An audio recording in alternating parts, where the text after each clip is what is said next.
Alors voilà, d'abord, je vous remercie d'avoir accepté cette communication et puis de m'avoir donné la possibilité de participer à ces journées où vraiment je trouve que tout le monde fait peur d'une très très grande bienveillance. C'est vraiment très agréable.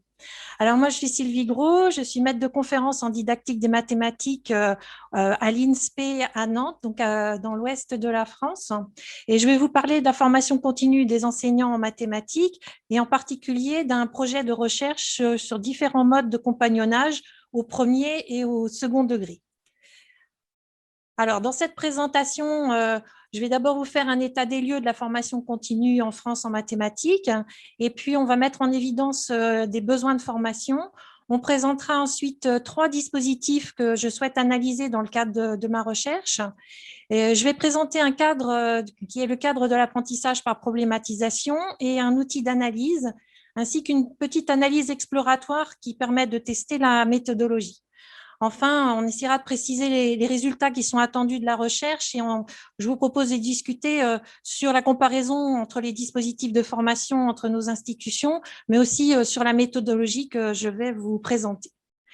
Alors, au niveau de l'état des lieux de la formation continue, on a une formation qui est problématique en France avec une grande disparité sur le territoire. En fin de compte, si les attentes sont très fortes du côté des enseignants, le modèle de formation dominant est basé sur une formation descendante, disciplinaire, qui ne répond plus aux besoins actuels en lien avec le référentiel de compétences du métier et la complexité de ce métier d'enseignement. Donc, l'évolution managériale du métier joue aussi parce que du côté des cadres de l'éducation nationale, on vise de plus en plus une gestion optimisée des moyens avec une bureaucratie qui repose sur une forme, on pourrait dire, mécaniste, qui est caractérisée par un contrôle exercé via un ensemble de normes, une standardisation des processus de travail, tout ça étant établi par une technostructure qui se heurte un peu au centre opérationnel que sont les enseignants, puisqu'ils sont fortement qualifiés et parfois même plus qualifiés que les supérieurs hiérarchiques. Alors, du côté de l'organigramme de l'éducation nationale, le territoire est découpé en 30 académies qui sont dirigées par un recteur, lui-même choisi par le ministre, et siègent avec lui des inspecteurs d'académie, inspecteurs pédagogiques régionaux. Et dans chaque département français, on a des circonscriptions qui regroupent 30 à 50 écoles primaires. Et chaque circonscription est dirigée par un inspecteur de l'éducation nationale, assisté par des conseillers pédagogiques, qu'on appelle des CPC. Et enfin, au niveau des établissements, les écoles sont dirigées par un directeur qui est un interlocuteur, on va dire, avec les mairies. Et les collèges et les lycées, eux, sont dirigés par des chefs d'établissement qui, contrairement aux directeurs et écoles, sont des supérieurs hiérarchiques des enseignants. Je vous ai mis la comparaison entre nos systèmes pour que vous puissiez bien voir que pour nous, ce que l'on appelle le second degré, ça intègre ce que vous avez comme secondaire et collège, donc collège et lycée. Donc, à partir d'évaluations nationales et internationales, des priorités sont définies par le ministre et déclinées localement pour chaque académie. Les résultats, en particulier très insuffisants des élèves français en mathématiques, ont amené le ministre de l'Éducation nationale à missionner une équipe dirigée par Cédric Villani pour analyser la situation et un rapport a été rédigé en 2018. Si bien que l'amélioration des résultats des élèves en mathématiques, c'est aujourd'hui plus que jamais une priorité affichée par le gouvernement, si ce n'est pas la priorité. Le recteur, lui, bien définit pour chaque académie des axes prioritaires et les inspecteurs sont chargés de concevoir une offre de formation continue en s'appuyant sur des enseignants formateurs, des inspecteurs, des conseillers pédagogiques, des intervenants extérieurs qui peuvent être des universitaires, mais aussi des associations labellisées. Et tout ça est proposé dans un catalogue de formation qu'on appelle le plan de formation. Il y en a un pour le primaire et un pour le secondaire. Les enseignants, donc, dans ce catalogue, peuvent choisir et faire une demande de formation qui suit elle-même un parcours hiérarchique avant d'être acceptée ou non, puisque les stages sont accordés en fonction de la disponibilité, parfois liée au budget, mais aussi des possibilités de remplacement.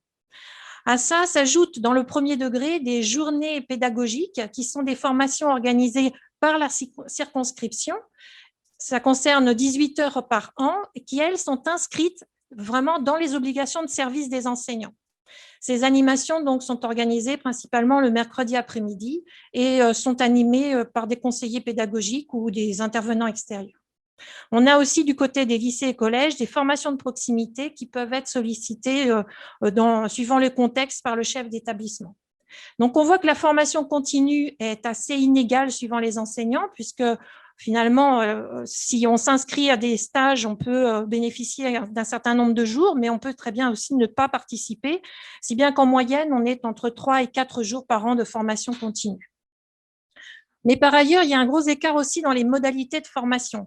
Quand on compare avec d'autres pays européens, mais en France, on a seulement 16% des enseignants qui participent à des actions de formation ayant recours à des observations mutuelles, de l'auto-observation, contre 2 tiers, par exemple, des enseignants anglais où le modèle des lesson studies est largement généralisé.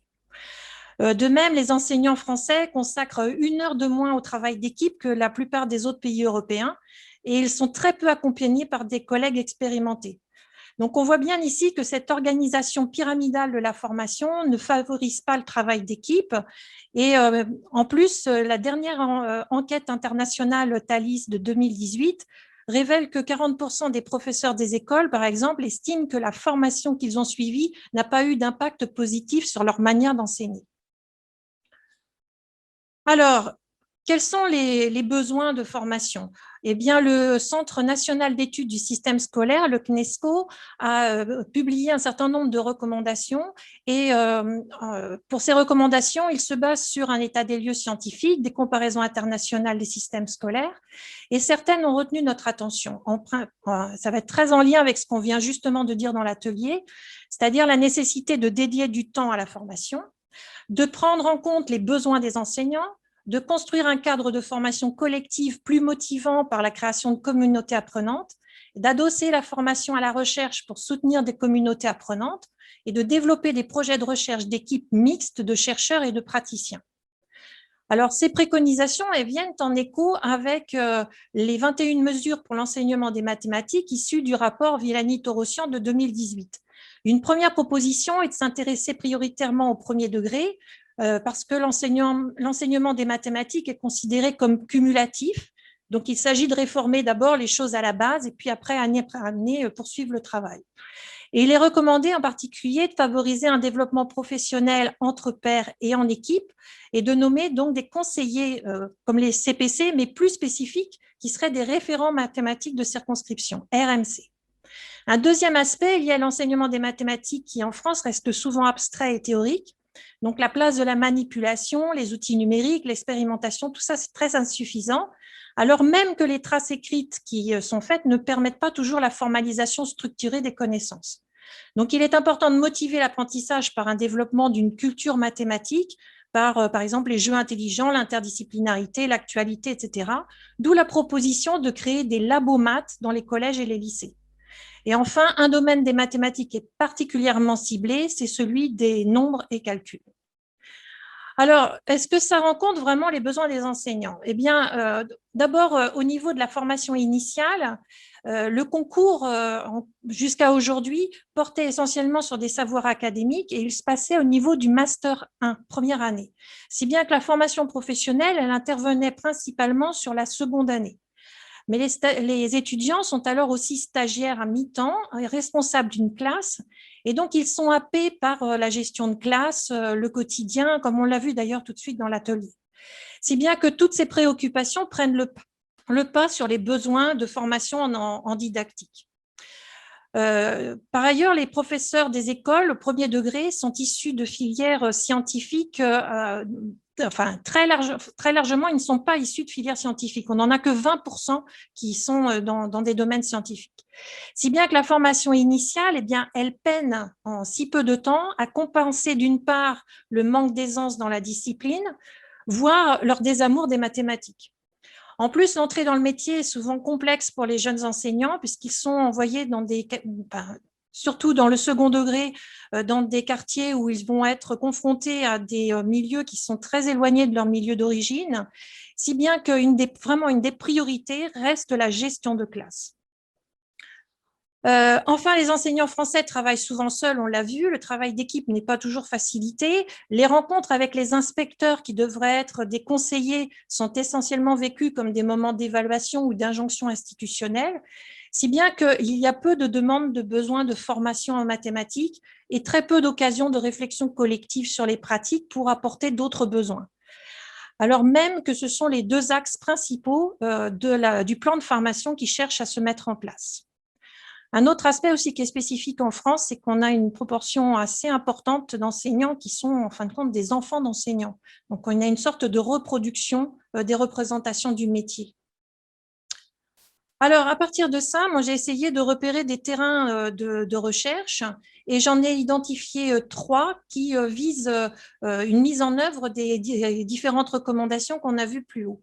Alors, le premier terrain, c'est une initiative prise par des mouvements de l'éducation nouvelle basés sur des visites mutuelles. Ces enseignants sont membres d'associations de l'éducation nouvelle, parfois militants, d'autres fois moins. Ils s'organisent régulièrement au sein d'ateliers pour travailler et échanger sur leurs pratiques. Et ce sont des groupes qui sont totalement autogérés et en dehors de l'institution.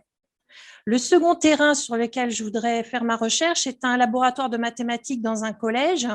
Donc, les projets de Labomat visent la création d'un lieu d'échange de pratiques, de réflexion disciplinaire et didactique. Et ils sont initiés par un chef d'établissement avec un enseignant pilote qui, localement, va donc gérer le Labomat, mais tout ça sous le contrôle d'un inspecteur chargé du déploiement sur l'académie en fonction toujours des budgets alloués. Donc, le Labomat suppose un partenariat aussi avec l'université, le lycée, les écoles primaires, suivant qu'ils soient en collège ou en lycée. Et le troisième terrain, ce sont les constellations du premier degré. Le déploiement du plan Villani-Torossian a permis la mise en place d'une formation nationale d'enseignants du premier degré volontaires pour qu'ils deviennent ces référents mathématiques de circonscription dont on a parlé tout à l'heure et qui sont chargés d'un accompagnement d'un groupe de collègues à la fois dans la conception, l'analyse réflexive et l'acquisition de nouveaux savoirs didactiques. Donc, la mise en place de ces constellations est pilotée par un inspecteur, encore un IEN, et parce que déjà l'organisation de la formation suppose un cadrage administratif pour anticiper le remplacement sur le temps de classe. Alors, notre hypothèse, c'est que l'investissement et les effets de la formation sur les pratiques vont être d'autant plus importants que la formation permet la construction d'une communauté apprenante et une communauté soutenante dans l'esprit d'un compagnonnage. Alors, par compagnonnage, on le considère comme une approche pédagogique fondée sur une situation de travail accompagnée et un outil de socialisation professionnelle. Donc, les principes du compagnonnage qu'on va privilégier ici, c'est d'abord la faible hiérarchie, c'est-à-dire que la formation qui va se passer sur ces terrains est sous le contrôle des pairs. La cooptation, ensuite, l'autonomie et l'indépendance dans le travail, et une communauté organisée suivant ses propres règles, ainsi qu'une haute exigence morale. Donc, l'objectif de notre recherche, ça va être de comprendre comment, au sein de ces communautés, il y a une réelle construction de problèmes qui pourrait permettre des changements en profondeur des pratiques. Alors, pour analyser le processus de formation et ses effets, on va utiliser le cadre de la problématisation. Fabre et Orange postulent que le savoir se construit dans un processus de problématisation qui suppose de poser, construire et résoudre le problème. Les tensions entre les données du problème qui sont considérées comme des faits construits, c'est-à-dire des énoncés considérés comme vrais, éventuellement temporairement, et des conditions qui correspondent à toutes les représentations, le répertoire, l'expérience, les connaissances qui sont propres à l'individu, eh bien, ces tensions vont faire émerger des nécessités et le savoir se construit à partir de ces nécessités en lien avec le problème. On dit alors que le savoir est apodictique. Donc, confronté à un paradoxe, un problème, une énigme, le sujet peut être amené à envisager des nouveaux possibles, construire des nouveaux faits et puis avoir de nouvelles explications. Tout cela fait évoluer un paradigme dans lequel s'élabore la problématisation et ce paradigme, on l'appelle registre explicatif, REX. Et en fin de compte, on peut estimer qu'il y a apprentissage à partir du moment où il y a une évolution du registre explicatif. Alors, si on considère que la pratique du professeur est en fin de compte une réponse à un problème professionnel, eh bien, la formation devrait permettre à l'enseignant de poser le problème différemment, c'est-à-dire d'ouvrir des nouveaux possibles et amener des nouveaux processus de factualisation. Alors, dans le cadre de la double approche didactique et ergonomique, l'analyse de l'activité de l'enseignant, elle se fait à travers 5 composantes. La composante personnelle qui correspond à la représentation que l'enseignant se fait du métier, de l'enseignement et de l'apprentissage. La composante institutionnelle qui est liée au programme, les horaires, les supports comme les manuels par exemple. La composante sociale qui est les relations avec les élèves, avec le groupe, avec les différents collectifs de l'école.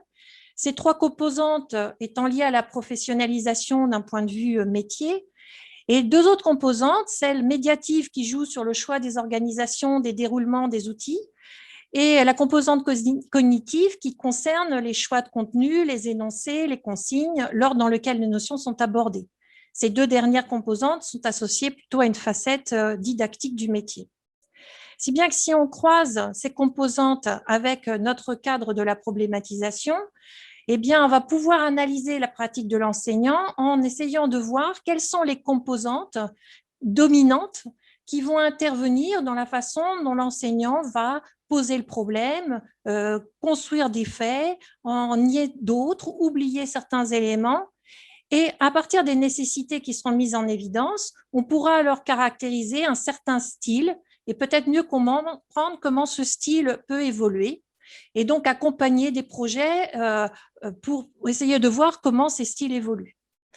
Alors pour ça, au niveau de la recherche, je prévois d'enregistrer les réunions, filmer les visites croisées, collecter les documents de travail et envisager des entretiens de co-confrontation pour mettre en évidence de quelle manière les collègues posent le problème, quel type de problème même ils vont poser, quels sont les faits qu'ils vont construire, qu'est-ce qu'ils vont retenir, qu'est-ce qu'ils vont négliger, qu'est-ce qui va être en question, hors question, quelles sont les solutions qu'ils vont élaborer et quelles sont les conditions, c'est-à-dire les explications qu'ils vont donner, la manière dont ils vont argumenter, justifier les choix de leur activité. Et à partir de ces éléments, on voudrait essayer de mettre en évidence peut-être un certain style qu'on pourra comparer sur les 3 terrains que j'ai évoqués tout à l'heure. Alors, pour tester cet outil, j'ai fait une analyse exploratoire sur un autre groupe test, qui est un groupe d'enseignants inscrits dans un projet de recherche à l'Institut de recherche de l'enseignement des mathématiques, l'IREM, autour de la question de l'enseignement-apprentissage de l'algèbre au collège. Alors, c'est un groupe constitué d'une douzaine d'enseignants de mathématiques de collège volontaires et qui s'investissent donc dans un travail collaboratif sur cette thématique sur 5 demi-journées dans l'année. Et en début d'année, la première réunion, les membres ont énoncé chacun les attentes qu'ils avaient, si bien que quand on liste ces attentes, on s'aperçoit qu'il y a 2 composantes qui sont privilégiées, la composante sociale avec le travail d'équipe et la composante cognitive avec la conception de séances forcées. Il vous reste 2 minutes. Oui, merci, super. Tous les participants ont insisté sur l'envie de tester des choses. 3 seulement ont insisté sur leur besoin d'apport théorique en didactique, de ressources pour mieux comprendre les enjeux de l'enseignement de l'algèbre. Donc, on voit que ce groupe s'affranchit au moins en partie des composantes institutionnelles et médiatives et s'installe sur une composante personnelle qui est presque implicite et partagée du fait du regroupement dans ce style de recherche collaborative. Leur représentation partagée du métier, c'est qu'un enseignant est quelqu'un qui se remet en question, qui confronte ses idées, ses ressources, qui expérimente, qui analyse pour progresser à la fois dans la conception et dans l'analyse de l'activité de l'élève. Donc, le problème tel qu'ils l'ont construit est un problème analytique. Ils veulent comparer des activités, des situations, les catégoriser pour les mesurer, on va dire, par rapport à leur portée didactique. Pour quelques-uns, le problème est même explicatif. Ils cherchent des explications aux difficultés des élèves en algèbre en essayant de mobiliser des cadres théoriques. Donc, au fil de l'année, des séances ont été expérimentées et lors des analyses de la mise en œuvre, on s'aperçoit que ce qui est hors question, c'est tout ce qui a trait au support, à la configuration de classe, au temps, au matériel. Parce que, alors attendez, excusez-moi, je suis allée un petit peu vite, parce qu'en fin de compte, ils vont se focaliser sur l'étayage, les consignes, la place de la séance dans la progression et l'analyse des productions des élèves. Donc, les critères qui sont évoqués pour évaluer une situation sont avant tout l'enrôlement de l'élève et en particulier l'enrôlement des élèves les plus faibles et la pertinence didactique vis-à-vis de l'objectif d'enseignement. Donc, ces enseignants, ils sont conscients que ces types d'activités peuvent prendre du temps, donc amener des retards sur d'autres notions au programme, mais ils assument ce choix parce que pour eux, c'est plus important de voir le bénéfice en termes de motivation des élèves et d'une activité cognitive effective sur les objets qui sont travaillés, même chez les élèves en difficulté. Donc, la solution qui émerge de ce groupe-là à la fin de la première année, c'est d'utiliser des ostensifs permettant une réflexivité sur les raisonnements. Donc, vous voyez que cette analyse exploratoire donne déjà un premier style d'enseignement, un style de représentation du métier qui n'est certainement pas partagé par l'ensemble des collègues. Donc, les résultats attendus de la recherche, c'est la mise en évidence de différents styles, de voir comment ces styles ils sont liés aussi au rôle de l'animation de la formation et de voir comment vont naître de ces échanges des nécessités pour faire évoluer les pratiques. En fin de compte, de faire naître le besoin de faire évoluer les pratiques. Et derrière, ce que je vise, c'est d'essayer de trouver des pistes pour une ingénierie de la formation continue avec ce mode par compagnonnage. Voilà, je vous remercie beaucoup pour votre accueil. Et puis, je finis sur une citation qui était dans la petite vidéo d'introduction des journées que j'ai trouvée vraiment intéressante. Un vieux pommier ne donne pas de vieilles pommes.